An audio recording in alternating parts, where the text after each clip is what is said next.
दिल्ली में जो लड़कियां बैठी हैं कुश्ती वाली, वो कितनी ताकतवर लड़कियां हैं। हम में से आधे लोगों को, जो यहाँ पे है 72 इंच वाले को, आधे सेकंड में वो ऐसे जमीन पर पटकेंगे कि 72 महीने तक नहीं उठ पाएंगे।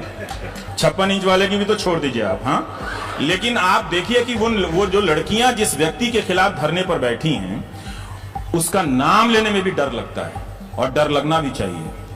अगर आप इस गोदी मीडिया से नहीं लड़ सकते तो आप किसी लायक नहीं है, किसी लायक नहीं है। आप बड़ी लड़ाई का सपना तो छोड़ ही दीजिए, एक टीवी चैनल ही तो ऑफ करने के लिए कह रहा हूं।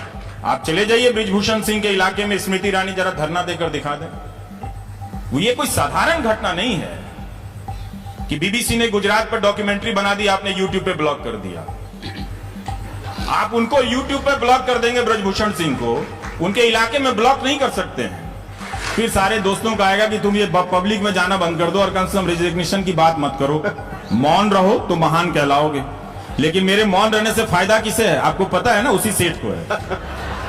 तो रवीश के अंतर विरोधों पर कोई अगर सवाल है आपके मन में, तो केवल सवाल पूछिएगा। ऐसा सवाल पूछिए जिससे मैं बृजभूषण सिंह का नाम न लेना पड़े। आप कहां हैं? आप चले जाइए बृजभूषण सिंह के इलाके में, स्मृति ईरानी जरा धरना देकर दिखा दे। वो चले जाएं तो पीछे पीछे मैं भी आता हूं, कम से कम मंत्री तो साहस करें।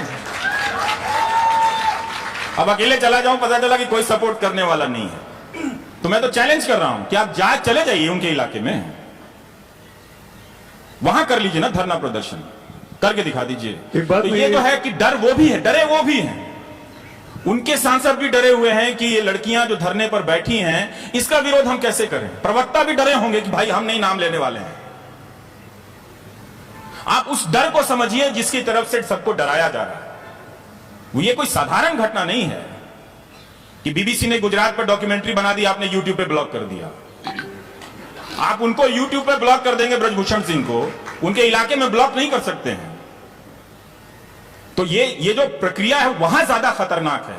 हम और आप तो फिर भी स्टैंड के नीचे बैठे हुए हैं, वो सोचिए किसी कमरे में डूब के बैठे होंगे कि कब ये मामला खत्म हो जाए, कोई दूसरा बवाल आ जाए, मैं कोई गलती कर दूं जिसे लेकर आईटी सेल ट्रोल बनाने लग जाए और फिर बृजभूषण सिंह का नाम हट जाए, उन लड़कियों की चर्चा खत्म हो जाए। लेकिन मैं गलती तो करूंगा नहीं, क्योंकि मैं काफी संभाल कर बोलता हूं। हाँ, अगर ये टेंट वो सेट खरीद ले तो अलग बात है। मैं रवि से पूछना चाहता, आप कह रहे हैं कि लोग ही हैं वो बदलेंगे और लोग जाते हैं, तो अब जैसे कोई गया तो साहस बढ़ा और भी लोग उनके साथ चले गए।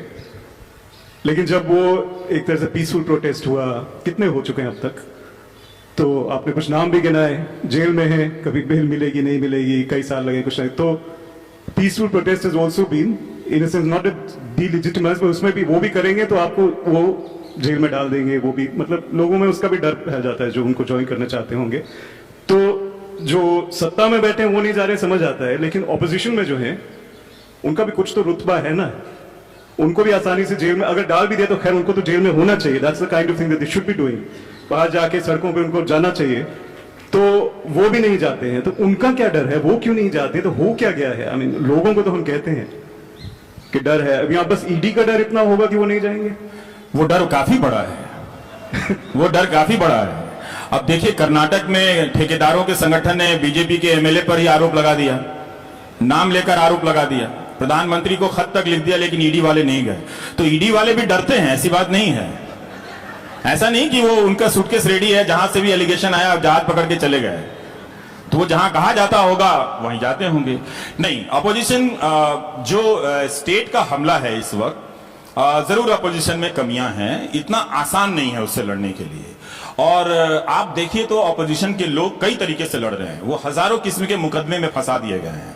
बहुत सारे विधायक जो अपोजिशन के हैं, अगर आप उनके एनेक्डोट्स अगर आप जमा करें, फैक्ट से क्या होता है, उनकी दुकानें तोड़ी जा रही हैं अतिक्रमण के नाम पे, समर्थकों के घर गिराए जा रहे हैं बुलडोजर से, बहुत सारी चीजें हो रही हैं उनके साथ। तो इतना आसान नहीं है इस वक्त में अपोजिशन होना। जनता ने उस अपोजिशन का साथ छोड़ दिया है, उसे अपोजिशन के साथ चलने में घबराहट होती है। इस प्रोसेस को समझने की जरूरत है। लोकतंत्र में अपोजिशन पार्टी नहीं होती है। लोकतंत्र में जो विपक्ष होता है वो जनता होती है। जनता ने विपक्ष बनना बंद कर दिया है, क्योंकि वो डरा दिए जाने से डर जाती है।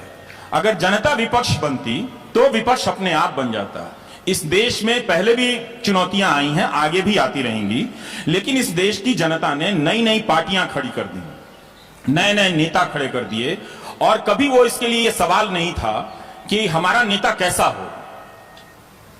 कभी ये सोच के इस देश की जनता ने, अगर आप पिछले 70 साल के इतिहास के लंबे दौर को देखें, तो ये सोच के किसी को नहीं हराया कि हमारे पास कोई ऐसा वाला नेता आ जाएगा, योग्य वर आ जाएगा, तभी बारात की घोषणा होगी। तो अगर यही क्राइटेरिया हो जाए तो इस देश में 90% लड़कों की शादी ना हो, उन्हें बुरा लग जाएगा ये बात, शादी ना हो। तो ये अपोजिशन जनता से तो बनना है ना, तो जनता जब बनाएगी, लेकिन सारा दोष जनता का नहीं है, उसका भी दोष है। जो संविधान की शपथ ले रहे हैं, वहां बैठे हैं, उसका भी दोष है। तो ये अपोजिशन पे जो लगातार हमले हो रहे हैं, वो सिर्फ स्टेट से नहीं हो रहे हैं, मीडिया से हो रहे हैं, और सिर्फ हमले नहीं हो रहे हैं, जहां चुप्पियां हैं वहां भी देखिए, वो भी एक तरह का हमला है कि ऑपोजिशन की किस एक्टिविटीज पर आप चुप हैं। जो पत्रकारों की हालत हो गई है, वो क्या था? वो हमारे और स्टेट के बीच में एक इंस्टीट्यूशन था। आपको लगता था कि आपके साथ कुछ होगा तो आप वहां बोल देंगे, तो जनता भी देख लेगी, सरकार को भी दिख जाएगा कि जनता ने देखना बंद कर दिया है। अब वही आपके पास नहीं है इतने बड़े देश में। आप है तो आप बता दीजिए कौन है, कहां आप उन समस्याओं के बारे में देखते हैं? बड़े बड़े नेटवर्क हैं, तो 10 साल से कोई अच्छी खबर तक नहीं आई है, तो उनकी अपनी खोजी हुई खबरें होंगी। आप ये कह रहे हैं कि जनता को वोटर में बदलने की मशीनरी तो प्रॉपर ढंग से काम करे, ठीक ढंग से काम करे, लेकिन जनता को नागरिक बनाए रखने की जो सारी मशीनरियां थी वो धीरे धीरे फेल हो रही हैं। वो फेल हो चुकी हैं, वो धीरे धीरे नहीं। 8 साल वो पहले भी उसमें कमजोरियां थी, ऐसा नहीं था कि कमजोरियां कोई 2014 के दिन पैदा हुई, वो पहले से ढहती आ रही थी, इन 8 सालों में ढहा दी गई। आप देख लीजिए, आप पहले के, आप 2014 के पहले के अखबार देख लीजिए, कितने सेक्रेटरी आर्टिकल लिखा करते थे, कितने चुनाव आयुक्त रिटायरमेंट के बाद लिखा करते थे। तो रिटायरमेंट के बाद अगर आप इलेक्शन कमिश्नर हैं, रिटायर होकर टीवी पे या प्रेस के पास हैं, तो इसी के बहुत सारी गतिविधियों पर सवाल जवाब होता है। पोस्ट रिटायरमेंट भी इंस्टीट्यूशन की तरफ से आपकी एक अकाउंटेबिलिटी बनी रहती है। क्या आपको याद आता है कि 2014 के बाद, याद कीजिए कि कोई ऐसा चुनाव आयुक्त तो हो जो रिटायरमेंट के बाद इसी का फेस बना हो? खोजा कीजिए, उनके आर्टिकल को खोजा कीजिए, टीवी के बहसों में देखा कीजिए, ले देके कुरैशी साहब का आ जाता है कभी कभार, बाकी कहां गए? इतने सारे लोग रिटायर किए। तो उस प्रोसेस को सोचिए कि कोई अधिकारी बनता है, उनकी हालत आज कितनी खराब है, वो बोल नहीं सकते, वो ऐसी जिंदगी चाहते थे क्या? ज्यादातर आप अधिकारियों से पूछिए, वो ऑफ रिकॉर्ड भी खत्म हो चुके हैं। जब ऑफ रिकॉर्ड खत्म हो जाए, इसका मतलब ब्यूरोक्रेसी खत्म हो गई है, क्योंकि ब्यूरोक्रेसी की वही जबान थी ऑफ रिकॉर्ड की, वो जबान भी खत्म हो गई है। आप खबरों को ठीक से देखिए कि कौन सी ऐसी खबर है जो सरकार के भीतर की है और ब्यूरोक्रेसी के हवाले से ऑफ रिकॉर्ड खबरें आ रही हैं। तो जब सरगोशियां बंद हो जाएं, तो दीवारों पर कान लगाइए और पूछा कीजिए कि उस तरफ से आवाज क्यों नहीं आ रही है। जब आवाज बंद हो जाए तो अपनी आंखें खोल लीजिए, देखा कीजिए कि दीवार बची भी है या नहीं। यह आपका काम है। वक्त के साथ देख लीजिए, नहीं देखेंगे तो कोई बात नहीं।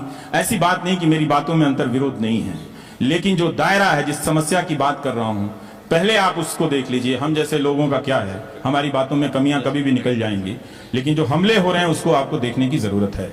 तो 10 मिनट रह गए। हाँ, मैं बस एक आखिरी सवाल, फिर जो 2-4 सवाल हम ऑडियंस से भी ले लेंगे।